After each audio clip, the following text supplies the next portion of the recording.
Okay, so we're starting this morning with word classes. What are word classes? Well, when we talk about parts of speech, what are they?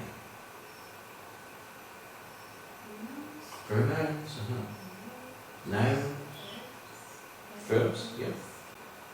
What else? Adverbs, adjectives.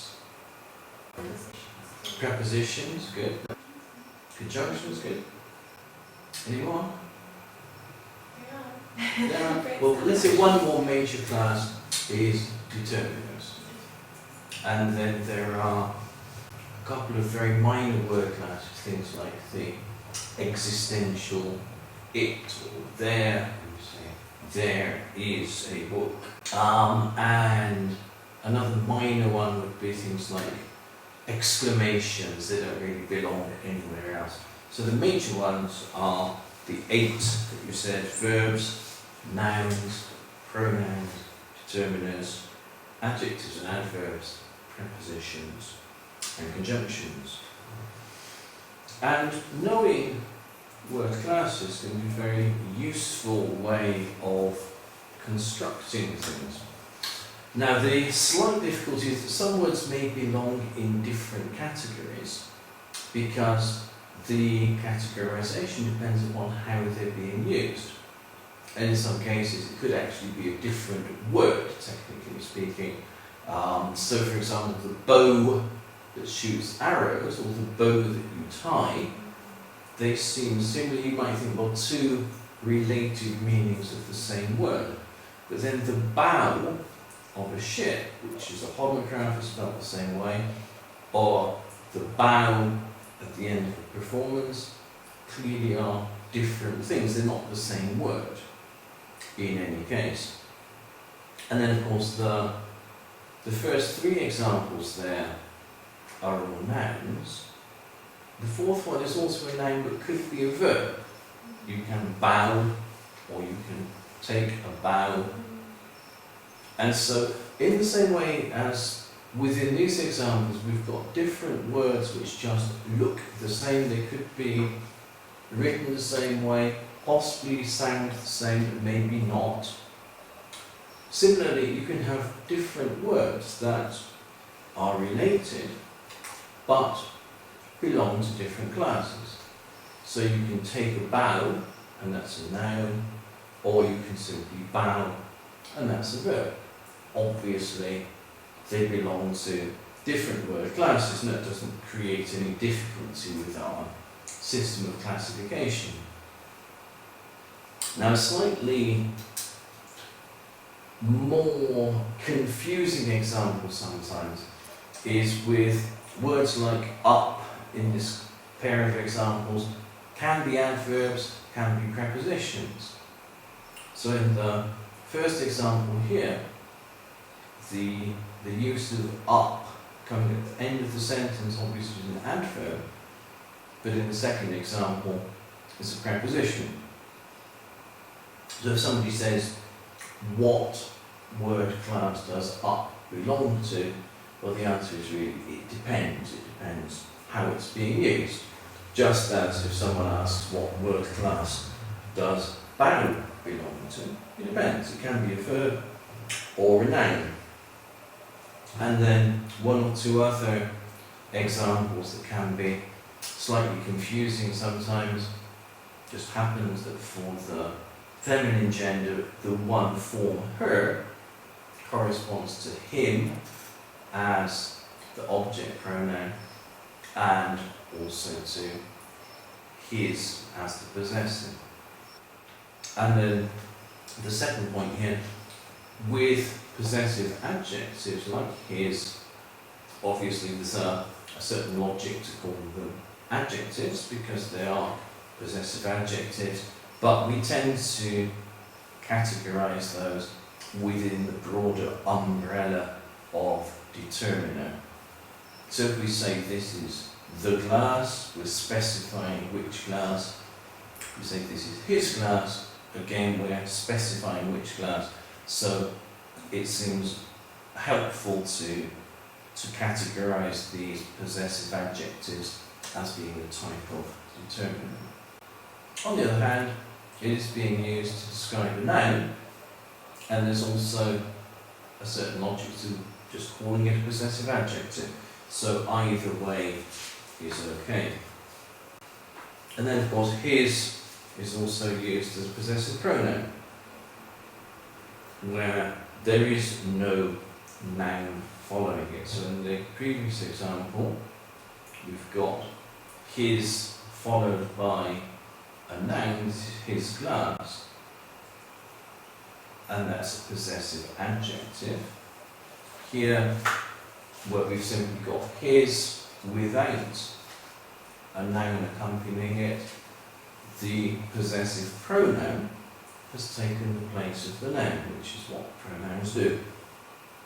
Okay, so there are a few, let's say, problem cases, a few that are not quite so clear cut, which don't actually challenge the validity of the categories, but simply make us realise that it depends on how a word is being used. It doesn't take on a particular form in the abstract, but in the context of use. So just as we can't say for sure whether bow is a verb or a noun unless we see it in use, unless we know the context, similarly with a word like her or a word like up, you need to know which use you're talking about in order to categorize it. So, a few little initial points of clarification there. What we're going to do is look at the characteristics of each of the word classes that you identified. Starting with verbs. Now, we're not going to say much about verbs because we already discussed verbs in our overview of the tenses. We mentioned that very often verbs describe states rather than just actions. And we know that the main thing about verbs is to learn how they form various tenses. So we've got lots of things to say about verbs at various points, but not actually at this point. So we're going to move right on to nouns. Now there are several different types of categories of nouns. So for these first three pairs of categories, each noun belongs in either one or the other of each pair. Plus some nouns might also belong to the other categories at the bottom. So for example, firstly, every noun is either concrete or abstract. What does that mean? What is a concrete noun? Table. Yes, table is a concrete noun. Yes, so it's a tangible object. It's a thing that you can touch, in contrast to something like poverty, which is an idea. So concrete nouns are things, they're objects that you can touch, not just ideas like poverty. So, table, as you said, would be an example, or window. What would be some more examples of concrete nouns? So anything that's tangible, like chairs, bookshelf, cup. Good. Okay, and what would be some more abstract nouns? Kindness, for example, quality. Anything that we can't touch, we can't feel. Yep. Okay, good. And then we said that each noun belongs to one of the two categories in each of these three pairs. So, with the example of windows, it's a concrete noun. It's also a common noun. So, proper nouns are names. Names of people, places, institutions. So it could be the name of a city or a country, or an organisation like the European Union. Everything else that isn't a name is a common noun. So window, as well as being a concrete noun, is also a common noun. And in fact, most nouns are both concrete and common. And then also, each noun is either countable or uncountable. So window is a countable noun, meaning you can make it plural. Not necessarily by adding s. In most cases, by adding s, you make the plural form. So window is a concrete noun, and it's a common noun, and it's a countable noun. So every noun belongs to one or the other within each pair. Plus, we'll come on to in a few minutes, some are collective and some are compound. So, countable nouns means that they have a plural, most commonly by adding s. Some countable nouns have an irregular plural. Women, which is formed in some other way, not adding s. Another example of an irregular plural is sheep. Is not uncountable. It does become plural, but it doesn't actually change. It happens that the plural form of sheep is sheep. It looks identical, just as, for example, the past tense of cut is cut. It's notionally, let's say, different, but the form happens to be the same. But of course, you can count sheep. So, what is an uncountable noun? It doesn't have plural form. Doesn't have plural form. So what would be an example? Knowledge, sugar, Good. Okay. So often abstract nouns, as you said, knowledge are uncountable, and that's an issue which we'll come back to in a few moments. But the other examples you gave, like sugar and oil, foodstuffs like that, are very useful examples, very common examples, because they're easy to visualize and you can see why they're not counted. And this tends to be the same in other languages as well. So butter, for example, we don't say one butter, two butters, or if we're making a cake, we don't use one flour, half a sugar. It's just measured by weight or by the size of a package or a container. Often these uncountable nouns can be made plural, in fact. So if we say, for example, we have several different cheeses on our cheese board this evening, if we're talking about variety rather than quantity, we can make them plural. But generally we measure them if we're talking about quantity in weight or volume, like a litre of wine. So this type of example, flour, sugar, and so on, although they can be used in a plural sense. You might say, I would like 2 sugars in my tea, or you go to the bar and you order 2 beers. So there are ways in which we make them countable, but generally if we're talking about the amount, that's measured by mass, volume, not counted by number. And then also, we have these abstract ones, like knowledge, as you said, or advice, or information. These tend to be a bit trickier because for learners, depending on their own first language background, these are likely not to be uncountable in the learner's own first language. And so you often hear learners of English talking about advices or informations, and we need special care to get them to notice and practice these as uncountable. Okay, so every noun then is either common or proper. Every noun is either countable or uncountable, and every noun is either concrete or abstract.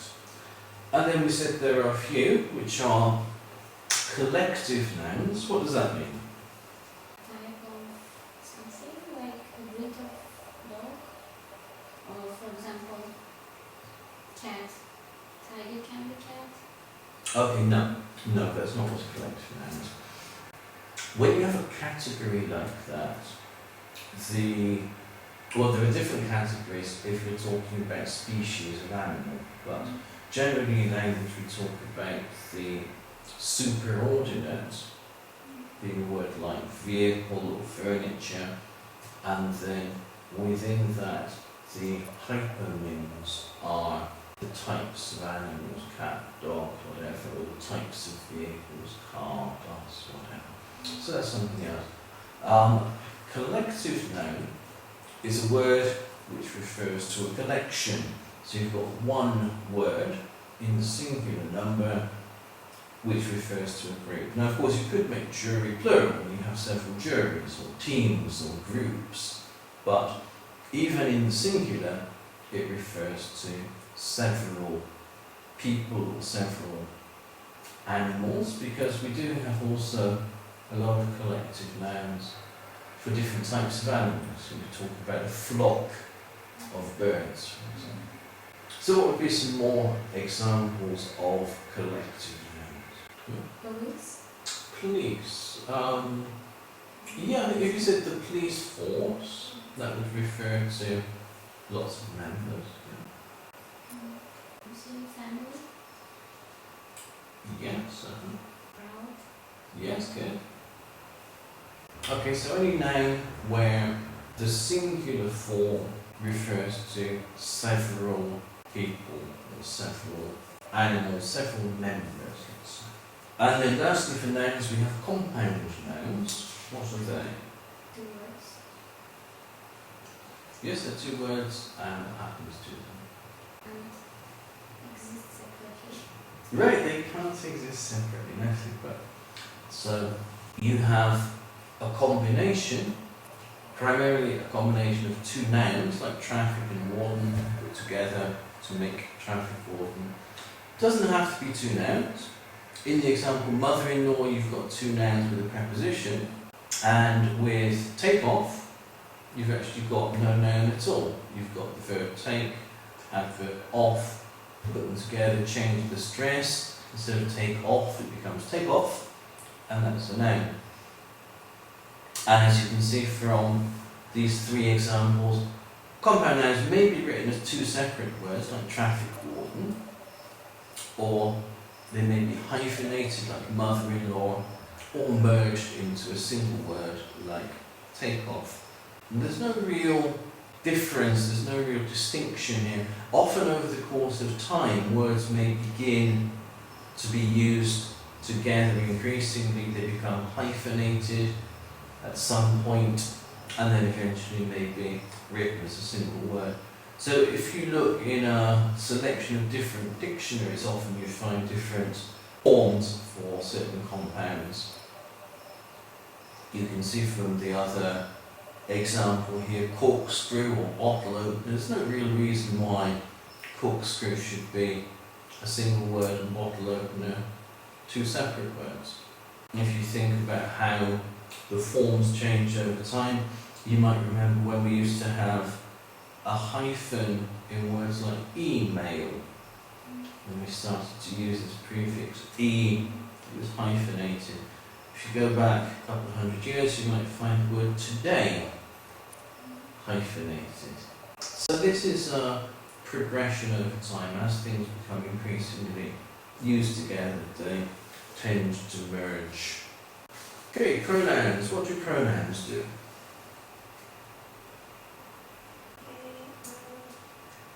Give more information about them, like do and No, that would be an adjective.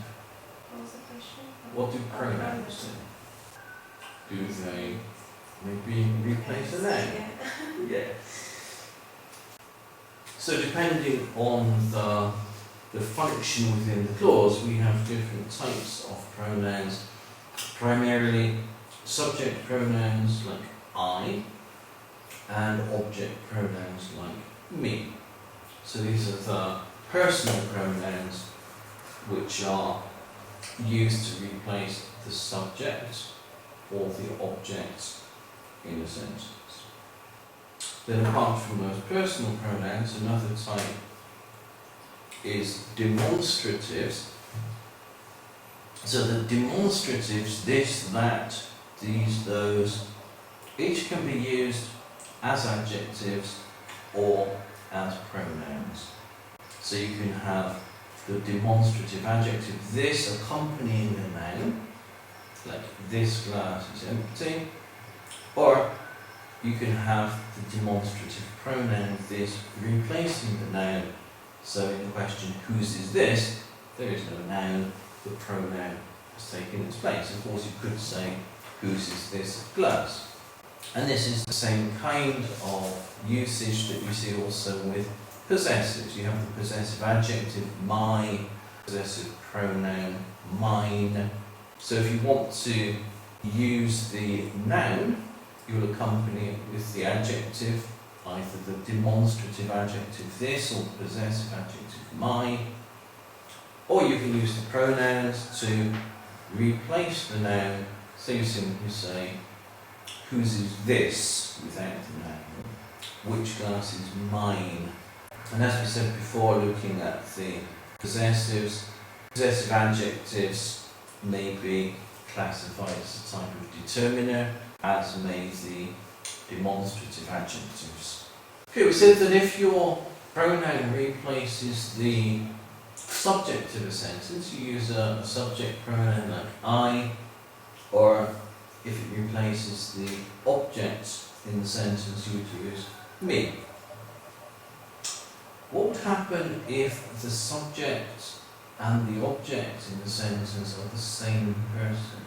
Okay, so you might have a sentence with a different subject and different object, and you might say, I look at her.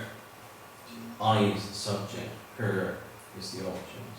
Or she looks at me. She is the subject, me is the object. What about though, if you look in a mirror?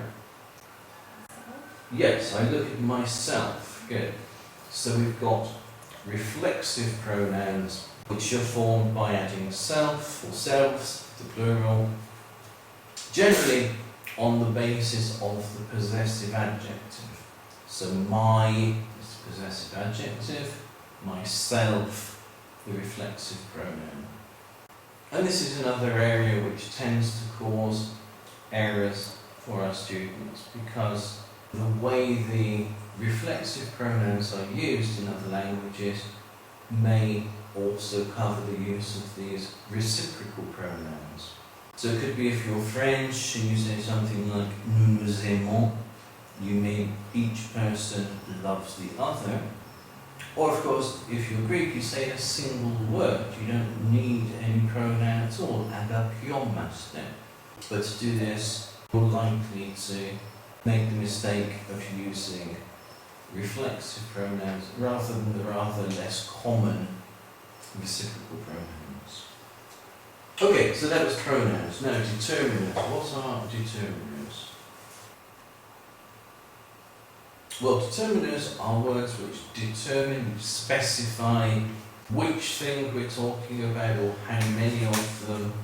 So we have firstly the articles, and then also numerals, cardinal numbers like 1, 2, 3, ordinal numbers where you put things in order, first, second, third, and then also other quantifiers, apart from the numerals, any other quantifiers.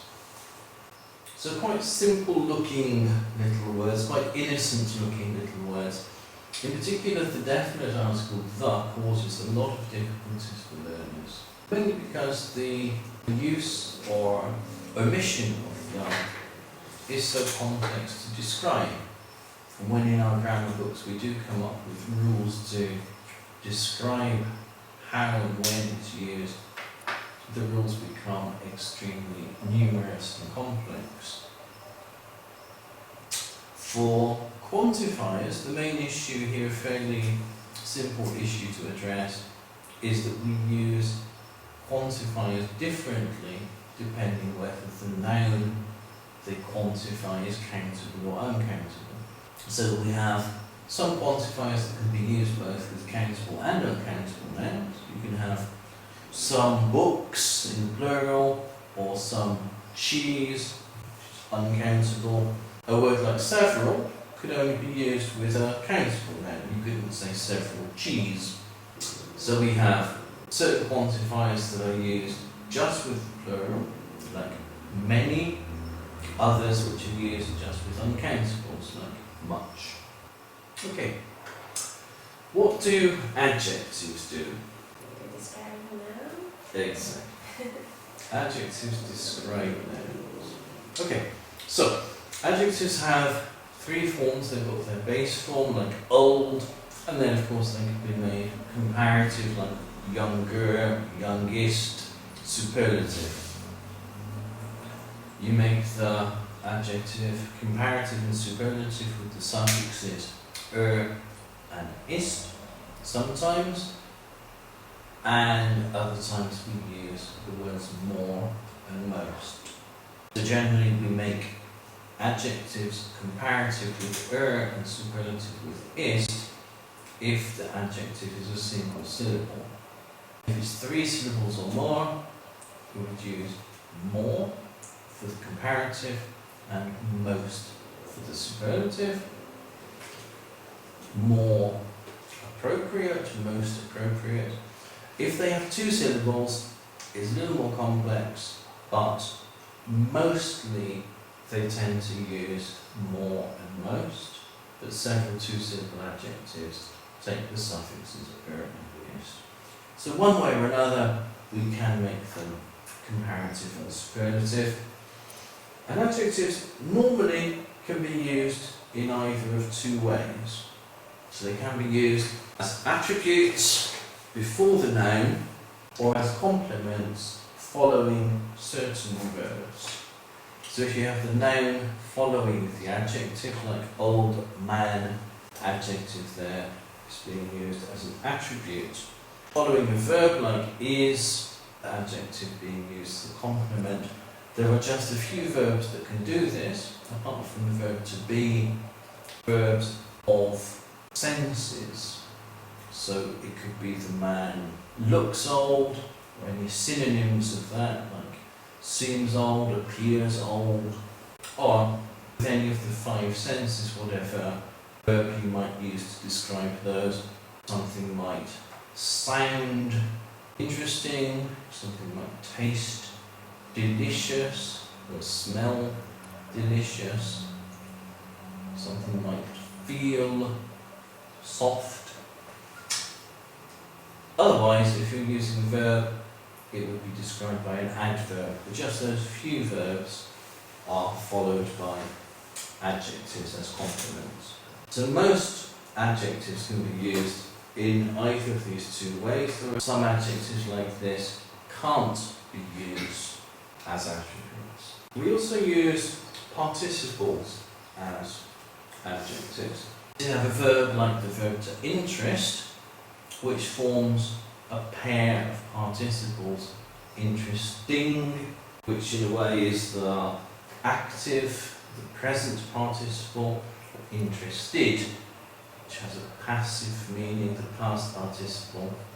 So similarly, it could be tiring, or boring, or exciting, or fascinating. So lots of verbs make participles that are used in this way as adjectives. And strangely, this is a very common source of error. Although we have the same mechanism happening, let's say for example in Greek, it's still very common for people to use the wrong one of these 2 participles. And then finally for adjectives, often we use several adjectives together, and they have to go in a certain order. So if you hear someone say, a Greek young girl, it sounds wrong. Or if you hear a red big book, it sounds wrong.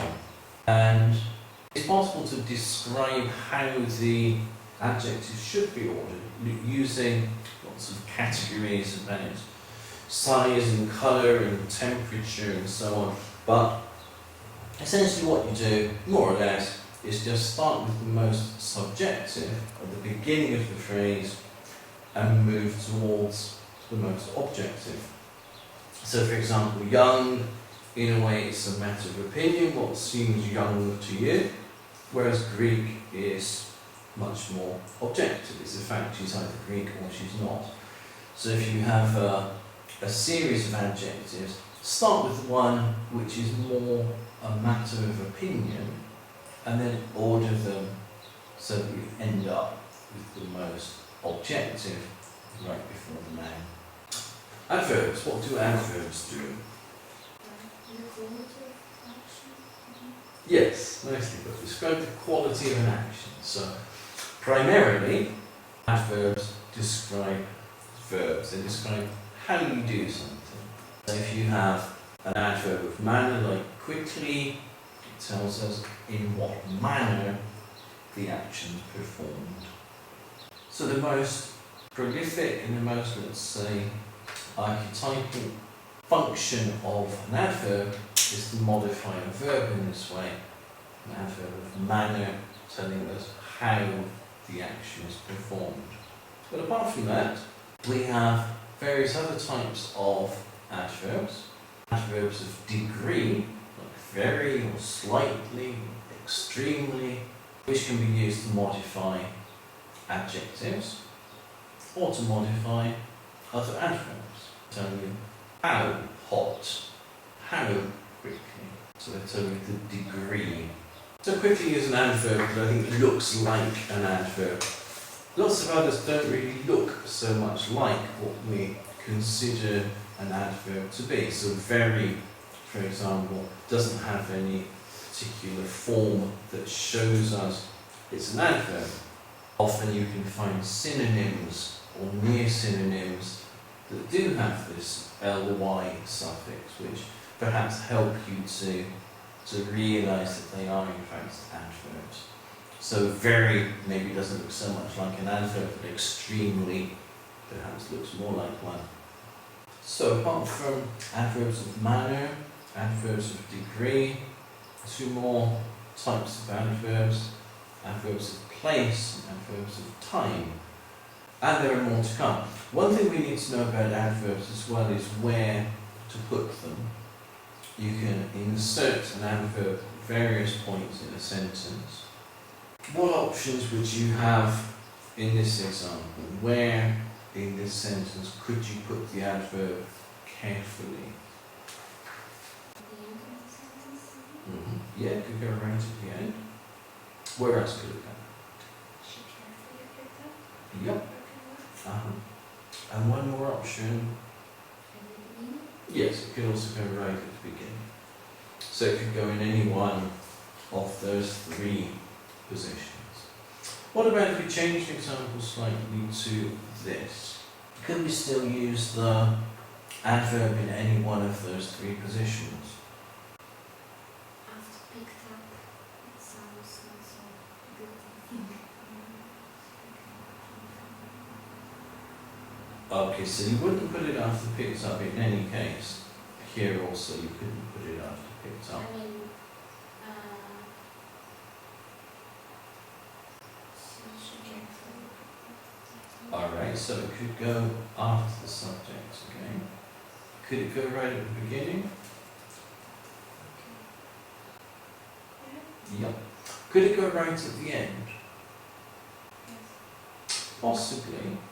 You might say, she picked up all the little pieces of broken glass carefully. I think it's less likely though. And this is an illustration of a point that we often find in language choice. It's not necessarily a matter of this is right, this is wrong, this is black, this is white, but how likely we are to do it that way. And I think just because you've got quite a long phrase as an object, all the little pieces of broken glass, you're unlikely to put the adverb at the end simply because it's too distant from the verb it's describing. But it's not a rule that you can't do it like that, or there's no rule that specifies how many words your object can be before you stop putting the adverb on the end. It is an indication of something you're less likely to choose to do that way. And then that introduces the idea that you do have choice. You have choice in the positioning of adverbs and also the ordering if you've got more than one. So it could be, for example, in the sentence, the children played happily in the garden all afternoon. You've got there three adverbials. You have the adverb happily, and then the phrase in the garden, the phrase all afternoon. This would be the normal, let's say, default order of those three adverbials. But of course you could, if you wanted to, reorder it, as in the other two versions. Maybe you're talking about what's going on in different parts of the house. So, in the kitchen, they were preparing dinner. In the living room, the guests were being entertained, and in the garden, the children played happily. Or, if you're talking about what happened throughout the day, you might describe what happened in the morning, and then all afternoon. So depending on the context of your sentence, you might choose to order it in any one of these ways, depending on the structure of your text and depending on what you want to emphasize. So here we've got our adverbials of manner, place, time. We've still got a couple more categories of adverbs. Comment adverb usually would go at the beginning of the sentence and doesn't modify a single word like an adverb of manner modifying the verb, but modifies the whole sentence. So if you say something like, officially, I shouldn't really be telling you this, then the adverb officially comments on the whole sentence. And finally, for adverbs of frequency, where again the placement is an issue. Adverbs of frequency, like usually, go before the verb if you've got a main verb like comes, but if your verb is be, the adverb usually, always, sometimes, never, rarely goes after the verb to be. Okay, so that's adverbs. Now, prepositions. What are prepositions? Positions of place, like on the table. Good. Yeah. Okay, so prepositions can be used in two ways. They're the same selection of prepositions, but used in two different ways. So firstly, you can see here they're used as dependent prepositions, where you need to have the particular preposition that combines with your chosen adjective or noun or also verb. And you can't mix them up, obviously. You can't say you're fond on something or you're keen of someone. So whenever you learn a, let's say, adjective which is accompanied by a preposition, you need to learn also what that preposition is. And then in their use as independent prepositions, chiefly, as you said, for place, also for time. There are lots of prepositions that are used to express either place or time. We're just looking at these three examples. Any one of the three can be talking about time at 9 o'clock in the morning on Monday, or about place at school in Corinth on the 3rd floor. The problem here is that for our learners it's not clear why we're using different prepositions. It could be, depending on our learners' first language, that they express all of these ideas in the same way, or maybe they don't really see that they are separate ideas being expressed. Why should we say in the morning but at night? We say on Monday, but if you're British you would say at the weekend. If you're American, you might say on the weekend.